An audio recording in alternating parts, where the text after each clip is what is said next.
Good morning class. Last class तक हम लोगों ने क्लास ऑस्ट्रिक्टाइज तक कंप्लीट कर लिया था। नेक्स्ट हम लोग स्टार्ट करेंगे क्लास एम्फीबिया। ठीक है, एम्फीबिया जो क्लास है इसमें सारे के सारे एम्फीबियंस हैं वो इंक्लूडेड है। एम्फीबियंस कौन होते हैं हमको बहुत अच्छे से पता है। ऐसे एनिमल्स होते हैं जो कि पार्शियली एक्वेटिक लाइफ स्पैन जो है उसको स्पेंड करते हैं। मतलब ऐसे एनिमल्स जो ऐसे तो मोस्टली वाटर में रहते हैं लेकिन उनको लैंड में रहने के लिए भी वो लोग अडेप्टेड होते हैं। इनकी एक खासियत होती है कि बाकी टाइम ये कैसे भी स्पेंड करें लेकिन रिप्रोडक्शन के लिए इनको पानी की ज़रूरत होती है। ठीक है, जो हम लोगों ने प्लांट किंगडम में ब्रायोफाइट्स पढ़ा था उनको हम लोगों ने एम्फीबियंस ऑफ प्लांट किंगडम कहा था। क्यों कहा था? क्योंकि उनको भी रिप्रोडक्शन के लिए वाटर की ज़रूरत होती है।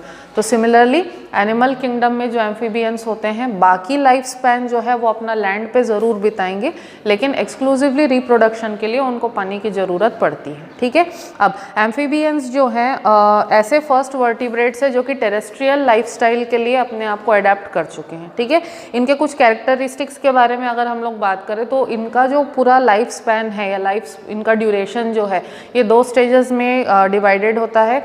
एक टैडपोल या लार्वा स्टेज होता है और एक अडल्ट स्टेज होता है। ठीक है, तो जो टैडपोल या लार्वा स्टेज होता है तो उस स्टेज में इनके बॉडी में टेल होती है, गिल्स होते हैं, ठीक है, फिन्स वगैरह होते हैं स्विमिंग के लिए। टैडपोल या लार्वा स्टेज मोस्टली वाटर में सर्वाइव करता है। ठीक है, फिर उस टैडपोल या लार्वा स्टेज में मेटामॉर्फोसिस होता है। मेटामॉर्फोसिस यानी कि उनके बॉडी के स्ट्रक्चर में चेंजेस आते हैं। ठीक है, तो बॉडी के स्ट्रक्चर में चेंजेस आने के प्रोसेस को हम लोग मेटामॉर्फोसिस कहते हैं। मेटामॉर्फोसिस होता है उनके जो गिल्स हैं वो कई जो ऑर्गेनिजम्स हैं उनमें रिटेन होते हैं। कई एनिमल्स ऐसे हैं जिनमें गिल्स पूरी तरीके से गायब हो जाते हैं। ठीक है, इनके लेग्स जो हैं फिर और प्रॉपरली डेवलप होते हैं, टेल इनकी गायब हो जाती है। ठीक है, इनमें फिर रेस्पिरेशन का जो मीन्स है या तो रेस्पिरेशन लंग्स के थ्रू होगा या फिर स्किन के थ्रू होगा। तो इस तरीके से इनकी बॉडी में बहुत ज़्यादा ड्रास्टिक चेंजेस आते हैं। लार्वल फॉर्म में जैसे उनके बॉडी का स्ट्रक्चर होता है वो कम्प्लीटली चेंज हो जाता है और लार्वा के कंपैरिजन में जो अडल्ट ऑर्गेनिज्म होता है वो एकदम ही डिफरेंट दिखता है। ठीक है, तो बेसिकली दो स्टेजेस हैं, एक टैडपोल या लार्वा स्टेज और दूसरा अडल्ट स्टेज, जिसमें कि लार्वा स्टेज से मेटामॉर्फोसिस होता है और अडल्ट ऑर्गेनिज्म बनता है।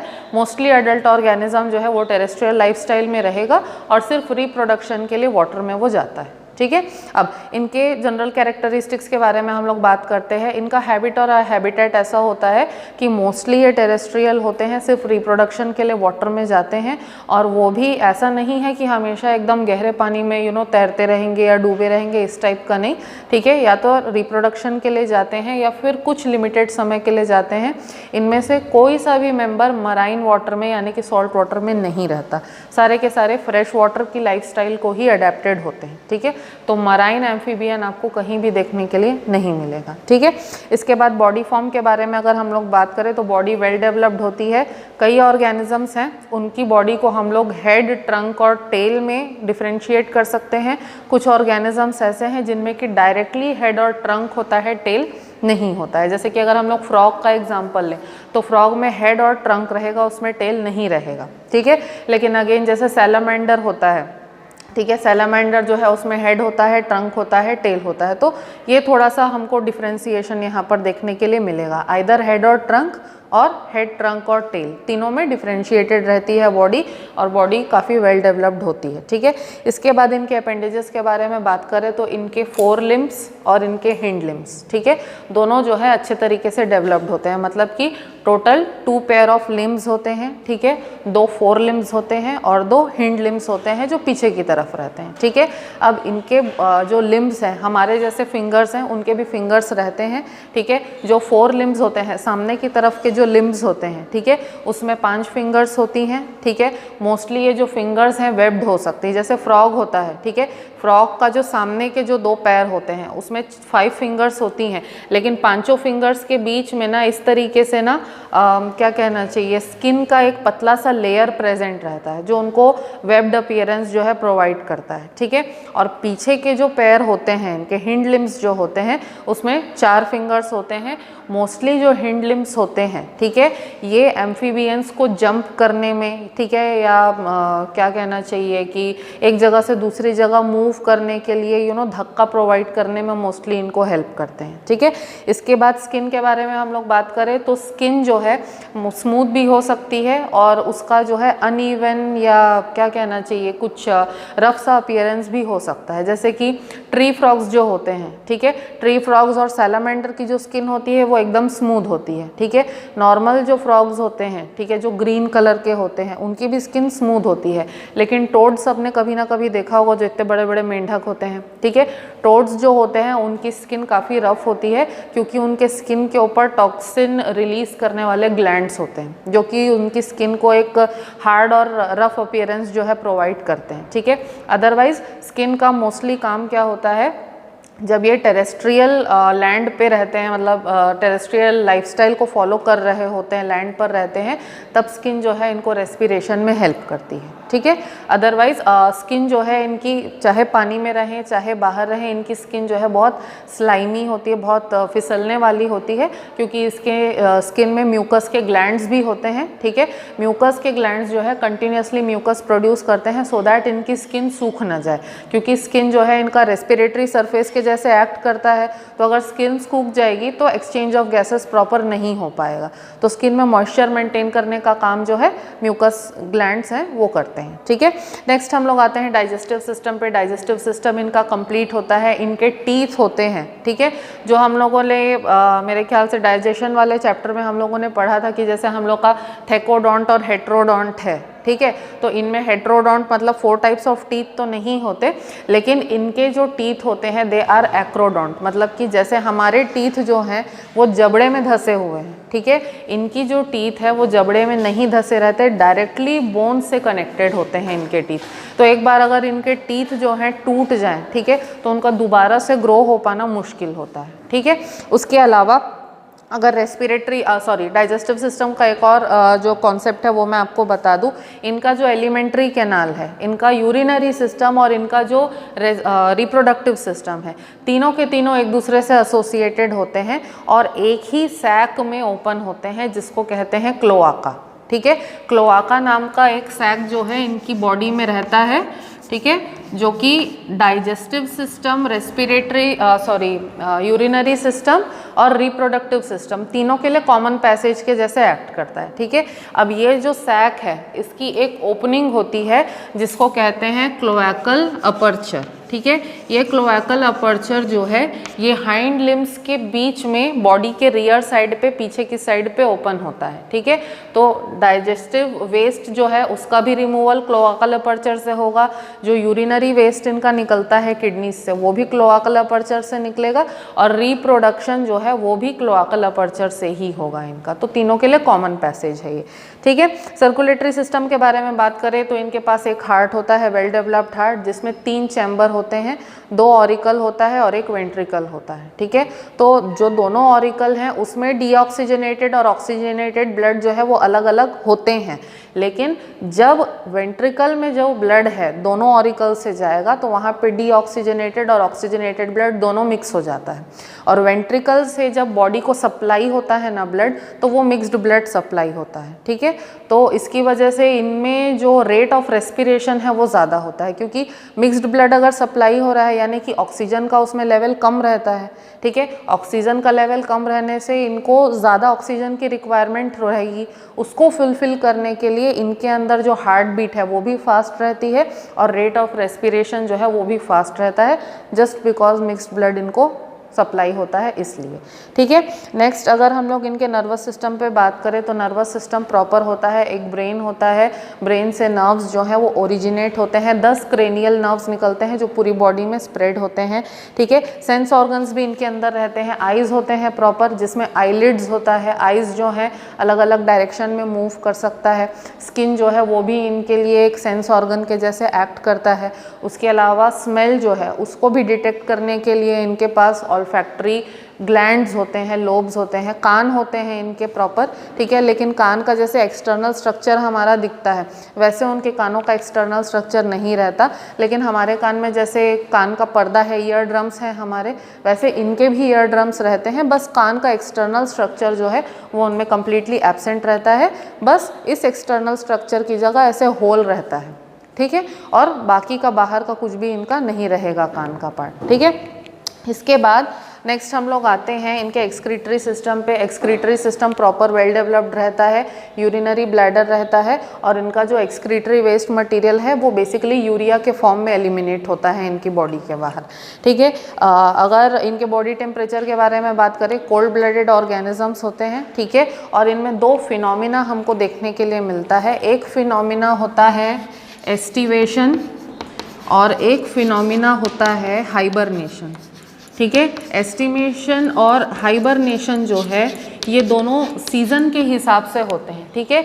इनमें एस्टिवेशन जो है ये गर्मी के मौसम में देखने के लिए मिलता है, जिसको हम लोग कहते हैं समर स्लीप, ठीक है। तो जनरली क्या है, ये लोग कोल्ड ब्लडेड एनिमल्स हैं तो ज़्यादा हाई टेम्परेचर इनसे सहन नहीं होता है, तो उससे बचने के लिए ये लोग एस्टिवेशन या समर स्लीप में जाते हैं, जिसमें गर्मी के मौसम में ये लोग क्या करते हैं, ज़्यादातर पानी में रहते हैं या फिर जो ज़मीन के नीचे गड्ढे वगैरह है ना उसमें खोद करके ये लोग थोड़े ठंडे जगह में शेडी प्लेसेस में रहते हैं। और गर्मी के मौसम में इनकी एक्टिविटी जो है वो लिमिटेड हो जाती है, बहुत लिमिटेड एक्टिविटी शो करते हैं। ज़्यादातर रात में निकलेंगे बाहर, वो भी सिर्फ खाने के लिए निकलते हैं, अदरवाइज नहीं निकलते हैं। इस फिनोमिना को हम लोग कहते हैं एस्टिवेशन, ठीक है। सिमिलरली हाइबरनेशन जो है, हाइबरनेशन सबको पता है कि जैसे भालू जो है हाइबरनेशन में जाते हैं, ठंड के जो 5 या 6 महीने होते हैं उस टाइम वो लोग किसी गुफा वगैरह में छुप करके ठंड से बचने के लिए रहते हैं। तो हाइबरनेशन जो है ये एम्फीबियंस में भी हमको देखने के लिए मिलता है, ठीक है। ऑलरेडी कोल्ड ब्लडेड है, उसके ऊपर से अगर ठंड पड़ेगी तो ये लोग जम जाएंगे, ठीक है। तो उस चीज़ से बचने के लिए भी ये लोग क्या करते हैं, उस टाइम पे जो गहरे गड्ढे वगैरह होते हैं, ठीक है, गहरे गड्ढों वगैरह में या कोई ऐसा जगह है जैसे ट्री का जो बार्क होता है, अगर कोई ट्री अंदर से खोखला हो गया हो कोई पेड़, तो पेड़ के जो स्टेम है उसके अंदर जा कर के छुप के रहते हैं जहाँ पे इनको गर्मी मिल सके, ठीक है। ये लोग एक्टिव, देखो जीते तो सब समय है भाई, मर तो जाएंगे नहीं, ठीक है। लेकिन इनका जो हाईएस्ट एक्टिविटी का पीरियड है वो बारिश के मौसम में होता है, ठीक है। जैसे जून तक जो है गर्मी का मौसम रहता है प्रॉपर, जून से बारिश होनी स्टार्ट हो जाती है, तो जून से लेकर के ये लोग अक्टूबर नवंबर तक काफ़ी एक्टिव रहते हैं, ठीक है। नवंबर के बाद फिर ये लोग क्या है, हाइबरनेशन में जाएंगे। ज़रूरी नहीं है कि हर जगह के एम्फीबियंस हाइबरनेशन में जाए। अब जैसे जो ट्रॉपिकल फॉरेस्ट है, अमेज़न रेन फॉरेस्ट या ब्राज़ील वगैरह है, वहाँ पे तो हर समय गर्मी पड़ती है, तो वहाँ के जो एम्फीबियंस है वो हाइबरनेशन में नहीं जाएंगे, क्योंकि वहाँ पे टेम्परेचर हमेशा गर्म ही रहता है, मौसम हमेशा गर्म ही रहता है। तो ऐसी जगह जहाँ पे गर्मी सर्दी के टेम्परेचर में बहुत ज़्यादा वेरिएशन हो, जैसे हिमालय की अगर हम लोग बात करें, हिमाचल की बात करें, ठीक है, हिमाचल या पहाड़ी एरिया, ये जो उत्तराखंड और ये सब वाला जो एरिया है ना, वहाँ पे ठंड भी बहुत ज़बरदस्त पड़ती है और गर्मी भी बहुत ज़बरदस्त पड़ती है।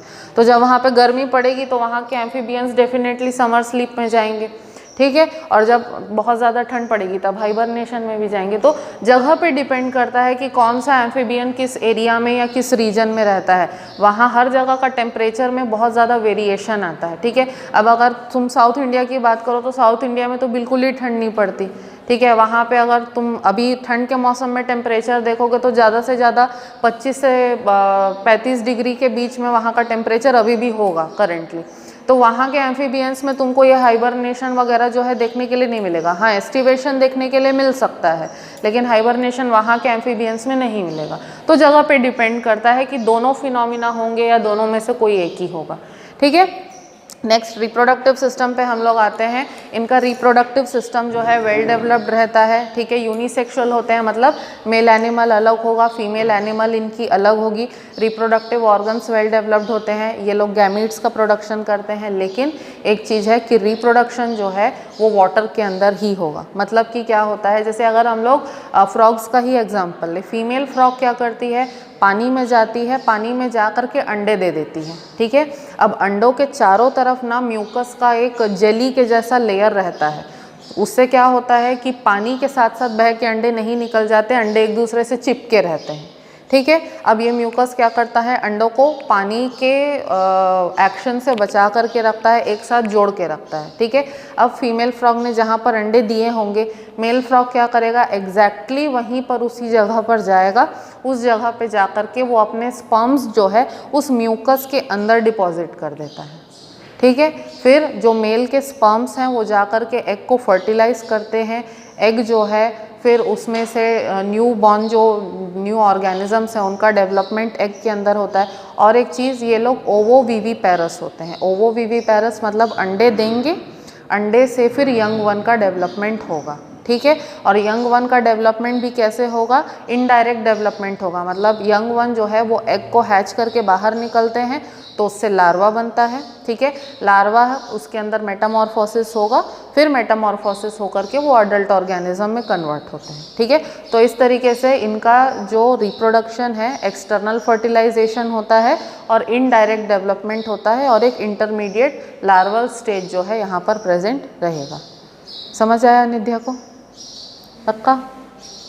ठीक है, आगे बढ़ते हैं। और एक कैरेक्टरिस्टिक इनके अंदर देखने के लिए मिलता है कि जब बच्चे मतलब जब अंडे दे देती है फीमेल, अंडे फर्टिलाइज हो जाते हैं, तो अंडों के फर्टिलाइज होने के बाद में कई बार जो मदर है वो अंडों को अपने साथ कैरी करती है उनको प्रोटेक्ट करने के लिए, ठीक है। अंडों को अपने साथ कैरी करेगी, जब तक अंडे से फूट करके बच्चे बाहर नहीं निकल जाते तब तक कई बार जो मदर है वो अंडों को कैरी करती है। और ये भी देखा गया है कि एक ना फ्रॉग्स में एक मिडवाइफ फ्रॉग होती है, ठीक है। मिडवाइफ फ्रॉग का क्या मतलब है, इसमें दोनों पेरेंट्स इन्वॉल्व नहीं रहते, तीसरा जो फ्रॉग है वो क्या करता है, वो मिडवाइफ या जिसको हम लोग हिंदी में दाई बोलते हैं, ठीक है, दाई के जैसे एक्ट करता है, मिडवाइफ के जैसे। और जो थर्ड फ्रॉग है वो अंडों को फूटने तक कैरी करके अपने अपने साथ घूमता है, ठीक है। तो ये फिनोमिना भी देखने के लिए मिला है। मतलब ये जो पर्टिकुलर क्लास है यहाँ पर से हमको देखने के लिए मिलता है कि पेरेंट्स एक्चुअली अपने बच्चों के लिए जो है केयर करना स्टार्ट करते हैं। तो जो पेरेंटल नेचर है ऑर्गेनिजम्स के अंदर वो हमको इस पर्टिकुलर क्लास से देखना शुरू होता है, ठीक है। समझ आया? अब इसमें एग्जांपल्स अगर हम लोग देंगे इस पर्टिकुलर क्लास के, तो टोड होगा, फ्रॉग होगा, सैलामेंडर होगा, ठीक है। उसके बाद में एक वो होता है, यहाँ पे एक पर्टिकुलर ना एम्फीबियन का नाम मैं लूँगी, इक्थियोपस, ठीक है। इक्थियोपस जो है ये एक लिम्बलेस एम्फीबियन है, मतलब उसके हाथ पैर नहीं होते, देखने में सांप जैसा लगता है, ठीक है। इक्थियोपस जो है शायद बुक में भी तुम लोगों के दिया होगा, ठीक है। ये जो है एक लिम्बलेस एम्फीबियन है। इसके ऊपर से जो है क्वेश्चंस काफ़ी सारे कॉम्पिटिटिव एग्जाम्स में निकलते हैं कि एक लिम्बलेस एम्फीबियन का नाम बताओ। तो इक्थियोपस जो है ये पर्टिकुलर एग्जाम्पल आप लोग यहाँ पे प्रोड्यूस कर सकते हो। अदरवाइज नॉर्मल एग्जाम्पल्स आप लोग दोगे टोड का, फ्रॉग का, सैलामेंडर का। एक और होता है ऑर्गेनिज्म जिसको न्यूट कहते हैं, NEWT, न्यूट जो है वो भी इसी पर्टिकुलर कैटेगरी को बिलोंग करता है, ठीक है। आगे बढ़ें, नेक्स्ट क्लास पर आते हैं हम लोग। नेक्स्ट क्लास है क्लास रेप्टिलिया,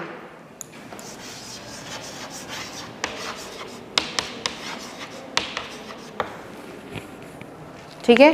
क्लास रेप्टिलिया जो है, क्लास रेप्टिलिया के जितने भी ऑर्गेनिजम्स होते हैं सारे के सारे होते हैं क्रीपिंग वर्टिब्रेट्स, मतलब कि इस पर्टिकुलर क्लास के जितने भी एनिमल्स हैं सारे रेंगने वाले एनिमल्स होते हैं, क्रीपिंग एनिमल्स होते हैं, ठीक है।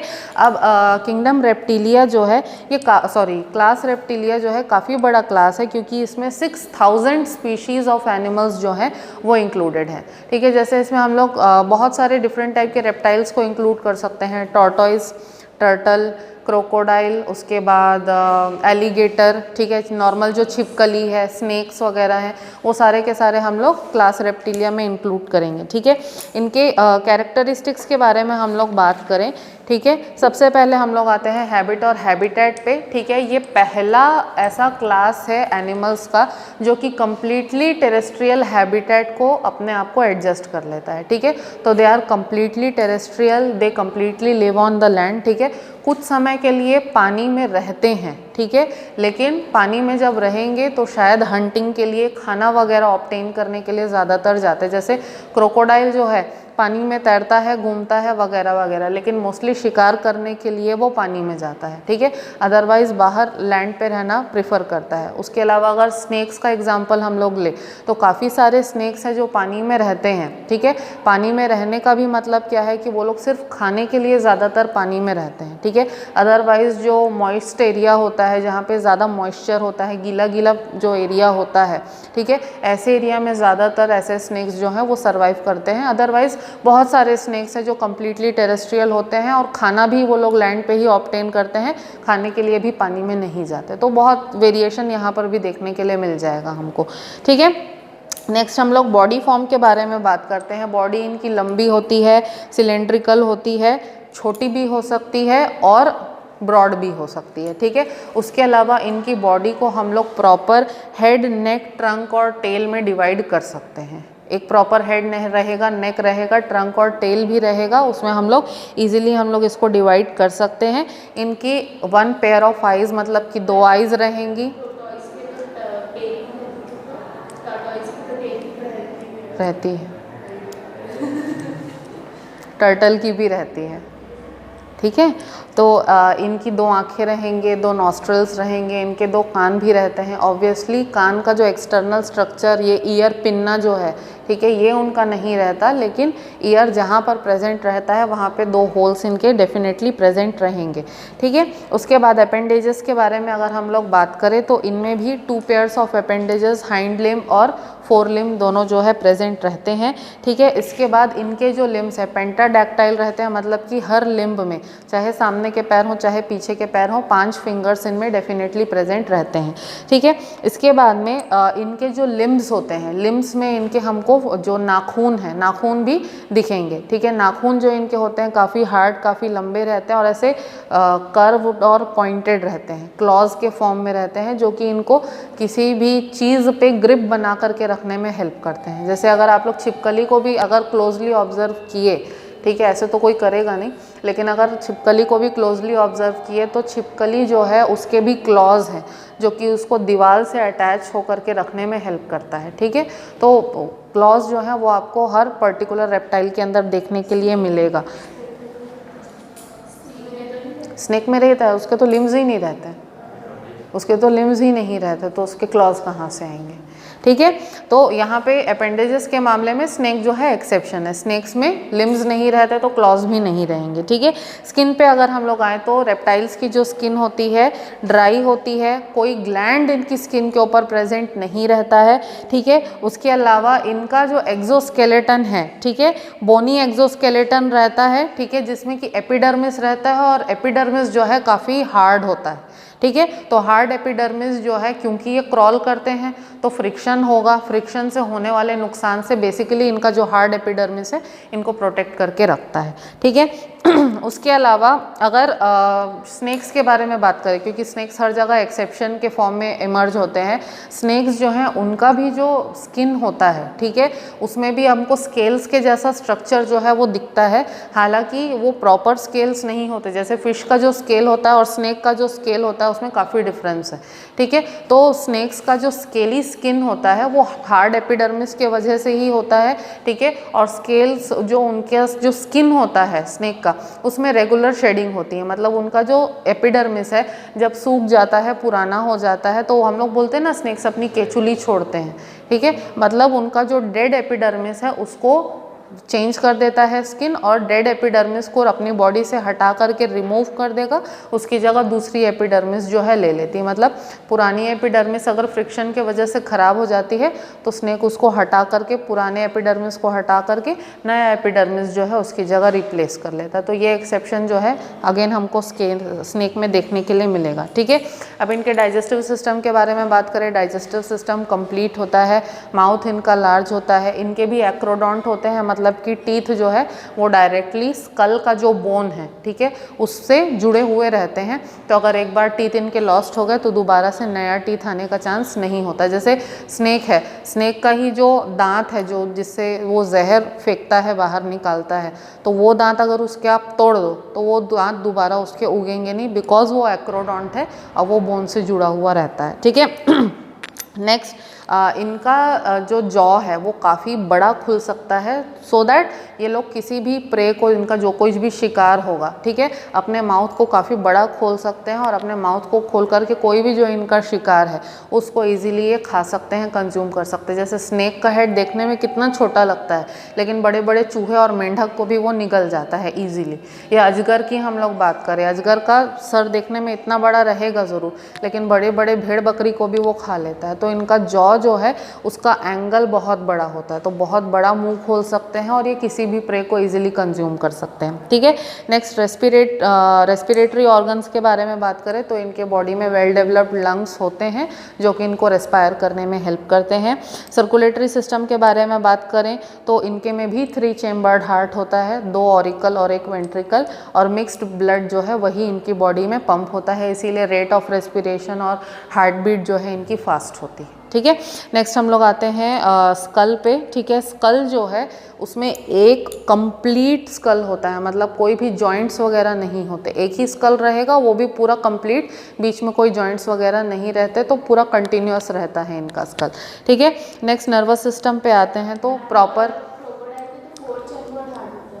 क्रोकोडाइल एक्सेप्शन है बेटा, हर जगह एक्सेप्शन देखने के लिए मिलेगा, ठीक है। कोल्ड ब्लडेड ऑर्गेनिजम्स, ठीक है, they are cold blooded organisms, उसके बारे में भी हम लोग डिस्कस करेंगे अभी, ठीक है। तो नर्वस सिस्टम होता है, वेल डेवलप्ड ब्रेन होता है, 12 क्रेनियल नर्व्स जो हैं वो इनके ब्रेन से निकलते हैं, इमर्ज होते हैं, पूरी बॉडी में स्प्रेड होते हैं, ठीक है। सेंस ऑर्गन्स जो है इनके प्रेजेंट होते हैं, इंटरनल ईयर रहता है, प्रॉपर ईयर ड्रम्स रहते हैं, लेकिन ईयर के आउटर स्ट्रक्चर की जगह सिर्फ होल्स प्रेजेंट रहते हैं। नॉस्ट्रल्स रहते हैं इनमें प्रॉपर, ठीक है, जो कि इनको स्मेल को डिटेक्ट करने में हेल्प करते हैं। आइज़ होती हैं, आइज़ के ऊपर आईलिड्स होती हैं, ठीक है। आइज़ जो है इनकी मूवेबल होती हैं, ठीक है, इनमें भी फ्रंटल और पेरिफेरल विजन जो दोनों होता है, ठीक है। मतलब क्रोकोडाइल्स और ये सांप और ये सब जो है छिपकली वगैरह जो है, थोड़ा सा भी कहीं हलचल होता है तो तुरंत इधर उधर भाग जाते हैं, जस्ट बिकॉज इनकी आई साइट जो है काफ़ी वेल डेवलप्ड होती है, ठीक है। फाइनली एक्सक्रीटरी सिस्टम पे आते हैं। पेयर ऑफ किडनीज, मतलब 2 किडनीज होती हैं इनकी, यूरिनरी ब्लैडर भी प्रेजेंट रहता है इनका।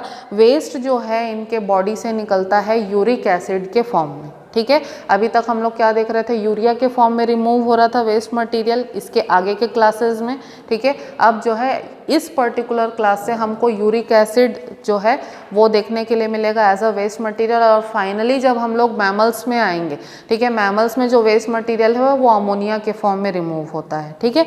नेक्स्ट हम लोग आते हैं इनके बॉडी टेम्परेचर पर, जो आप लोगों ने अभी बोल रहे थे कि पॉइकियोथर्मल, पॉइकियोथर्मल का मतलब they are cold blooded animals, ठीक है। छाँव में, ठंडे एटमॉस्फेयर में ज़्यादातर रहना पसंद करते हैं।